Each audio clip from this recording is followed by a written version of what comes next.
That'll use less electricity. And once you get that information, you can go to your mom and say, hey, Mom, why aren't we buying squiggly light bulbs that are going to save electricity and help reduce global warming?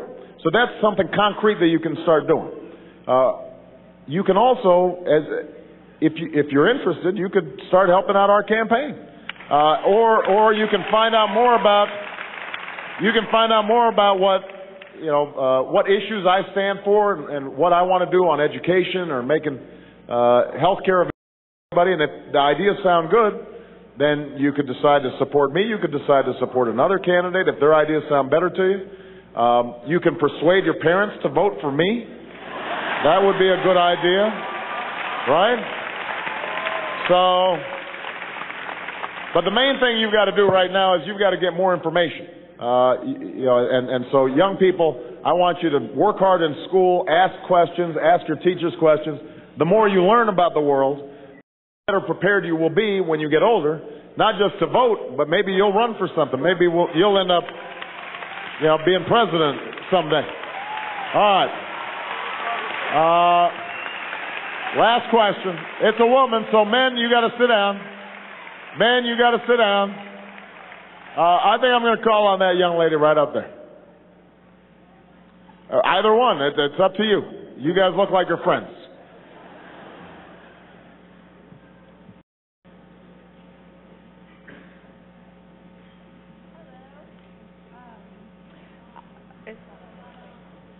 Go ahead.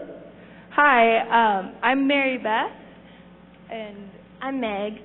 And we're both teachers and aspiring small farmers. And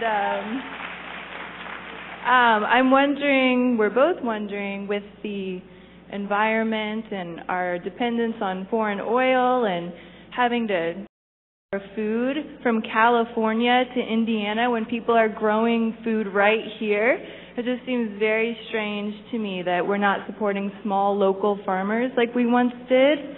And it's wasting so much energy, and it's not good for the economy. And I'm just wondering what your thoughts are on supporting small farmers and their contribution to the environment and the local economy of small towns. And well, I am. I'm sorry. Can I add to that? You can. Okay. But we're sort of wrapping up here. Yes. Go ahead. My parents are a third-generation family farm, and right here in Muncie, for 3 years, they've been fighting a confined animal feeding operation going in. It works against small family farms, so I think everyone would really like to know what your plan is for rural America. Right. Okay. Well, let me talk about that. First of all, we're seeing enormous consolidation in farming, and agribusiness has become more and more dominant. And so part of what I want to do is to change our subsidy program so that we're not subsidizing big ag.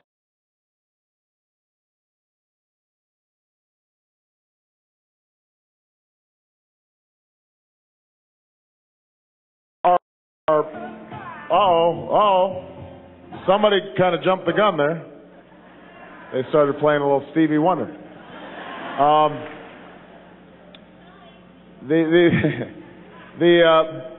What I want to do is to give subsidies and farm price supports for family farmers who are really needing it. And by the way, small farmers could actually start growing crops that we need more of, like fresh fruits, fresh vegetables, using farmers markets, using cooperatives, middlemen, processing our food less. That all makes people happy. But family farmers need more support because it's becoming increasingly difficult, especially with the higher prices of fuel and the higher prices of inputs on those farms. So I want to change how the subsidy program works, and as a start, I just want to cap subsidies for farms who have more than $250,000 worth of income. I think that it should just be capped and be provided to smaller farmers. Now, but that alone is not enough. We've also got to create in our rural communities conservation programs to make sure that farmers have incentives to be stewards of the land. We've got to develop economic communities, because the biggest problem that I'm seeing in small towns across Indiana and in my home state of Illinois is they're being depopulated. Young people are moving away because they can't find jobs in those communities to support themselves, even though they want to stay there because the quality of life is good and the sense of community is strong. And so we've got to work to figure out in some of these communities, for example, the whole biofuel industry, can we develop that in these smaller farm communities instead of having the grain shipped and it processed? Can we create the plants and the jobs and the infrastructure right there in those communities so that young people decide, I've got a future here, I can make money here, I can raise a family here. That's going to be really important. If you're interested in looking at my entire rural agenda, then you can actually go on our website, and we've got a whole separate web page devoted to all my plans for rural America, which, by the way, was formulated not in some think tank somewhere, but by traveling town hall meetings all across rural Iowa and talk to people from Illinois and Indiana and Iowa and other places about what exactly we could do to rebuild the farm economy and the rural economy. One last point I want to make. In these communities, it's really important that we have health care services. We don't have enough family practitioners. We don't have enough providers. We've got to provide incentives for doctors and nurses who are willing to work in rural hospitals.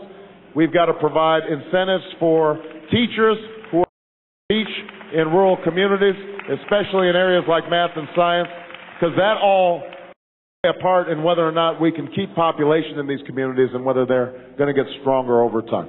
All right? Okay, guys, listen. This has been a great audience. I know I didn't get to every question. If you want more information, go on my website, BarackObama.com. You will be able to get information there. If you don't get the answers you want, then get on our, send us an email and we will respond to you. Let me just close by saying this. Indiana is going to be really important. This is one of the first times that Indiana counts in a primary. So I need you to go out there and spread the word that change is coming, that we are going to turn things around. If all of you are getting all your friends and all your neighbors and all your coworkers, all your family, like I said before, we can win Indiana. We'll win the general election. We can change this country. I'm looking forward to being your president. Thank you very much, and thank you, Muncie. Thank you.